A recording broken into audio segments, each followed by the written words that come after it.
One of the biggest things that surprised me in becoming a financial advisor, wealth manager, and dealing with high net worth, ultra high net worth individuals are their cars. I go to my clients' homes sometimes for various reasons to get documentation signed, or the client can't make it to the office. And they live in some fantastic homes, multi-million dollar homes, mansions, homes that you see on televisions, and they have these beautiful homes. And in their driveway, there is a 10-year-old Acura, or there is a Toyota that is two body styles ago in the Toyota Camry, or maybe there's a Ford F-150 pickup truck that's maybe 6 or 7 years old, or a Subaru that's maybe 5 years old. Very few of them actually drive luxury vehicles. And it's not that they don't own luxury vehicles, but the Toyota or Acura or pickup truck is their daily runner. And they keep their more valuable vehicles in another location, sometimes on the property or in storage. Oftentimes, when they do drive very luxurious vehicles like Mercedes or Bentley or BMW or this or that, they often don't buy them outright. They often lease them for a period of time. And it took me a little while to figure out why they were leasing BMWs and Mercedes, but they would buy a Lexus or an Acura.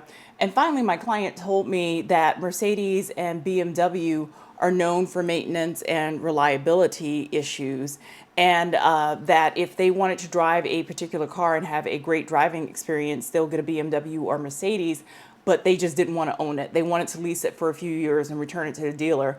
But their daily runner car, which was often a Honda or Toyota or a pickup truck or a Subaru. I'm glad that I actually encountered that pretty early in my career as a financial advisor, because it really shaped the way that I see cars. And today I'm going to talk about how a car can basically make you a millionaire over time, your choice of car. Now, a few facts about cars in America. Now, prior to 2019, cars were always kind of pricey, but with COVID, the prices of cars in America has skyrocketed. Q3 2024, the average price of a car, new car in the US is almost $48,000. The average price of a used car is just under $26,000. That's a significant amount of money. So the average age of a car on the American road, I didn't know this, the average car is 12.6 years old. And that has to do with the fact that manufacturing of cars and safety standards of cars have gotten much, much better from when I was a child in the 80s and the 90s. And so certain cars and certain brands and certain conditions can be expected to run 12 years without significant mechanical failures. It's also that people are just keeping the cars longer. I mean, with these exploding car prices, people can hardly afford to buy a new car every 5, 6, 7 years as maybe they did in the past. 70% of cars on American roads are 6 years or older. I was pretty surprised to learn that. During COVID, cars suffered with supply chain issues. There were issues getting chips and parts for the car. They're expecting those supply chain issues to be largely resolved by the end of 2024. But car prices are not expected to come down. And something that really surprised me was last week I had to take my car in for some routine maintenance, and I ended up spending a significant amount of time in the dealership waiting to get my car back. And I drive an old Toyota. So I made my way over to the new car lot to see the new models of Toyota. I really like the brand. I've had excellent service and excellent experience and excellent reliability with Toyota, and I just wanted to see other cars in the lineup. And, I haven't car shopped in a very long time, in like a decade. I'm used to going to the car dealer. There's like a sea of cars. You go pick one that has the features that you want. You negotiate the price, you pay for it, and that's the way it is. Here, there were no cars. There were no cars. Finally, when someone from sales came to see me, it was weird. It was like he was doing me some kind of favor by showing me the cars. And pretty much all the cars that were on the very, very small lot were actually already sold and they were waiting to be picked up by their owners. And after speaking to some friends who work in the car industry, the way that cars make it to the lot is completely different. Dealers aren't keeping these gigantic inventory of every car under the sun. It's basically just in time, ordering from the manufacturer.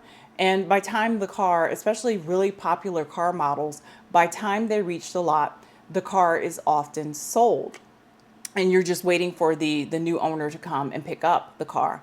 So if I found a car that I wanted to get, I would have to basically go on a wait list, outline all the different features that I want. I would have to put a $500 deposit and then wait 2 months for my car to arrive from wherever the car is being manufactured to drive it off the lot. So it's a new day.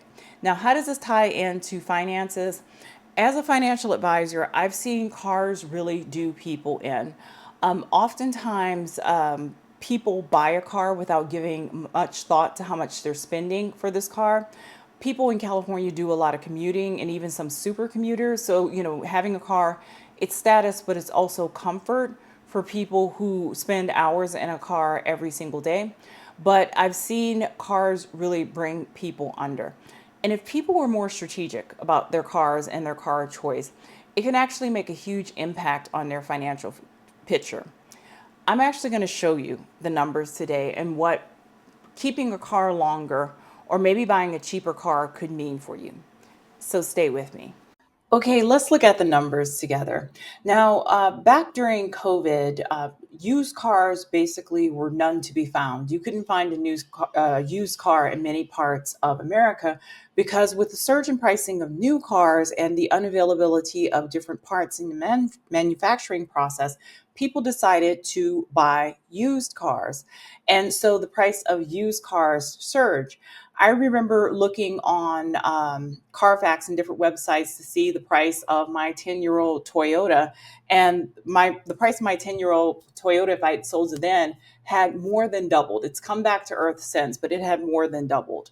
And I'm going to actually show you some numbers for cars and how buying a used car or buying a more affordable car and keeping that car for a long period of time really can change the financial trajectory of many people's lives. So stay with me during the calculation to see how this works.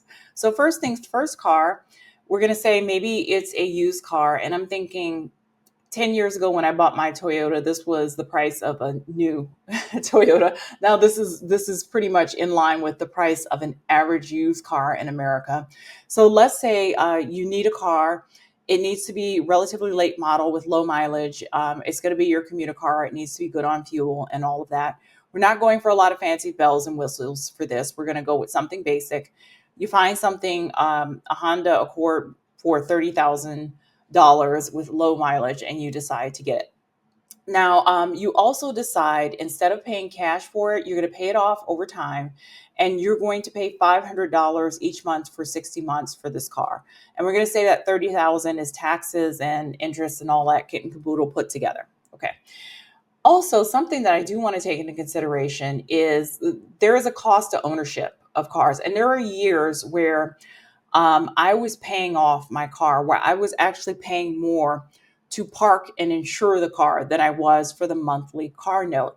And that's because I live in a dense urban area. I live in San Francisco, and parking is otherworldly expensive in parts of San Francisco. There were times I was paying $300 or $400 a month for a parking spot for my car. Fortunately, I own my home now and I have my own parking, but I did want to take that into consideration in terms of price for a car. So I'm putting insurance parking at $500 a month. I'm just going to say you live in a large urban area. You either have to pay for parking at home or you have to pay for parking at work, or if you're unfortunate, both of them. You have to insure it, you have to maintain it, etc. Okay, so first things first, basically what we're going to do is we're going to pay that car off. And then we're going to take the money that we were putting into a car note and we are going to invest that money over time. Okay, so for 5 years, you're going to see these little asterisks, and that means that we're not investing anything. We're putting that money towards paying off the car. I also looked at historical S&P 500 index returns for the past 20 years and say that once that car is paid off, we're going to invest it in an 80-20 portfolio and we're going to move forward. That being said, once the car is paid off, you still have parking, maintenance, insurance, and all that jazz. So you're still going to have that expense. But over time, for example, my car just hit 10 years, insurance starts to go down. Insurance starts to go down considerably. My parking dropped because I purchased a home and I have parking with my home. I'm not spending $500 a month for insurance, parking, and maintenance anymore. I'm spending more like maybe $200 a month, if that, for parking, maintenance, and that's actually quite nice. So that's one of the benefit of having an older car. So let's take a look at the numbers together, and let's talk about what having an older car can mean for your finances. Okay. All right. So essentially, we start this year in the year 2024. It mirrors 2003 for using the 80-20 return on the S&P 500 index fund. But we're not investing in the market because we got to pay this sucker off. We got to pay this sucker off. Toyota or Honda wants their money, and we're going to pay it off over 60 months. Now, someone did raise a question whether I'm in favor of buying a car cash or paying it off over time. And I say it depends. It really depends. I was fortunate that I got my car with 0% financing. That was excellent. And if I'm getting 0% financing and the stock market is returning 24%, why would I pull $30,000 out of my investments to buy a car? I would just use the 0% financing and purchase the car over time. But if all things, for whatever reason, are equal, the stock market isn't returning stellar returns, interest rates are kind of high, it may make sense to pay the car cash. But here's the reality: few Americans really have $30,000 to $60,000 cash that they can put towards a car. When you talk about a cash purchase of a car, you're usually talking about a beater or an older car that you put, three, four, five, $6,000 into, and you let it be. But for this purpose, we're going to say 0% financing, $500 a month. I'm going to take the 0% financing offer. That makes more sense to me when the market is returning 23%. And I'm going to leave that $30,000 in my portfolio. Okay. All right. So unfortunately, I miss out on all these positive years of return. And if I purchase the car in 2024 and finish paying it off in 2029 is the equivalent of 2008. So I am in for it this year. Boom, 80-20 portfolio drops almost 30% in the market of 2008. And I put in my little $6,000 into the market. And at the end of the year, I'm left with about 4,300. So it was not a good year in the stock market, and it kind of sucks. But that's just sequence of returns. There isn't anything I could do about that. It was just a bad year. Fortunately, I didn't have that much money in the market. But yeah, it feels really bad when you start investing and the first year is like boom. But here we are. Okay. So the next year, I'm going to put another $6,000 into the market. It's a much brighter year. 22% rate of return. So that's pretty good. The next year, 13% rate of return, et cetera, et cetera. So for 5 years after I initially bought the car and pay it off, I'm going to continue driving it. And I'm going to take the money that I was going to put towards a car payment, because some people swap out a car every 3 to 5 years. So, if I were one of these people, basically the car payment would start all over here and there wouldn't be any money to invest in the market. I'm going to hold on to that sucker, drive it for another 5 years. Okay. And then in year 11, like I said, with my Toyota, it was about year 10, the parking and the insurance dropped considerably. So it's going to drop to $200 a month. Okay. So I'm going to take that $500 a month that I was paying for the car payment and investing, and the $300 a month that I was paying for insurance and parking. And now I'm going to invest $800 a month into the car. Okay. And something else that a client recently brought up, it was a client that is not in the Bay Area, but is actually in Northeast, in think like Connecticut, Massachusetts, one of those states. I just kind of walked him through the car buying. Wonderful young man. I just walked him through the car buying process. And he was saying, in California, we're quite lucky because I can easily keep a car. 10 years, maybe even 20 years if you keep it under the right circumstances and with the right maintenance. In places like the far north, you can't really do that because they take a lot of beating due to the weather. They salt the roads there, so your undercarriage starts rusting out. You start getting mechanical issues because of salt in the car. You're lucky if you can get a car to last 10 years. And so I totally understand that if you live in one of these states, you may not be able to do what we have the good fortune of being able to do here in sunny California. But I will also say, as someone who now has a car that's over 10 years old, I never park that thing on street. I never park it on the street. San Francisco is known for car break-ins. I am proud to say, and I'm going to knock on wood on this, touch wood on this, my car, my 10-year plus Toyota, still has its original windows. My windows have never been busted out. Knock on wood. I take that thing in for regular maintenance all the time. I take it directly back to Toyota because I want them to have the full maintenance history and take responsibility for everything that is done on the car. So every oil change, every brake change, tires, this, that, I have a full maintenance record of that car. I never let it get too low on fuel. I always park it indoors. I don't take it to shady places. Yesterday, I was in downtown Oakland. I would not recommend anybody take a car to downtown Oakland. You'll come back and your car is sitting on cinder blocks or some other, nightmare like that. I just took Bart. I walked to the Bart station and just took Bart in. So I'm very careful with my car, despite the fact that it's pretty much an old clunker at this point and maybe worth all of $6,000. I really do take care to keep the car in good condition and keep that car running as long as possible. But I do understand that's not an option for people who may live in more extreme areas. So in this scenario, I have the individual keeping the car for 20 years. Now that is a stretch, but if with good maintenance and with cars with good reliability, technically you can do it.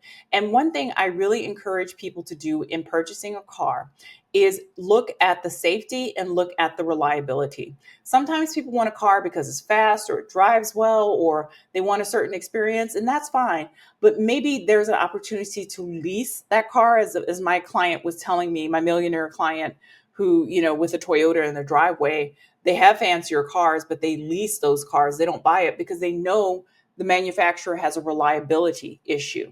And with a lease, they just want to, throw the keys back at the dealer and walk away. They don't want to take on all those reliability and maintenance issues that those fancier, often European cars have.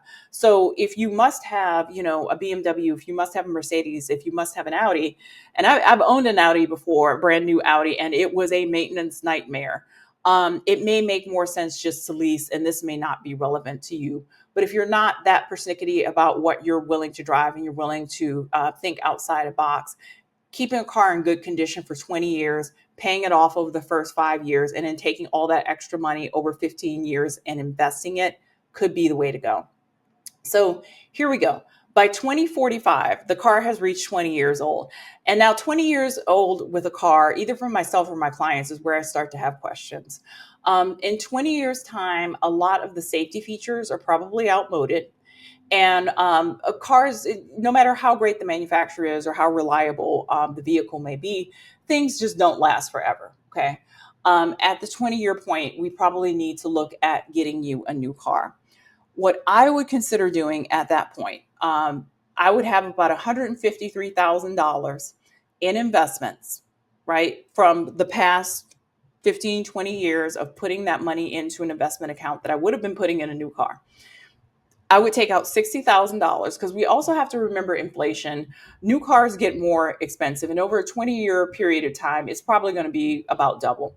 I would take $60,000 cash out of the investments, and I would go buy a new car. Okay.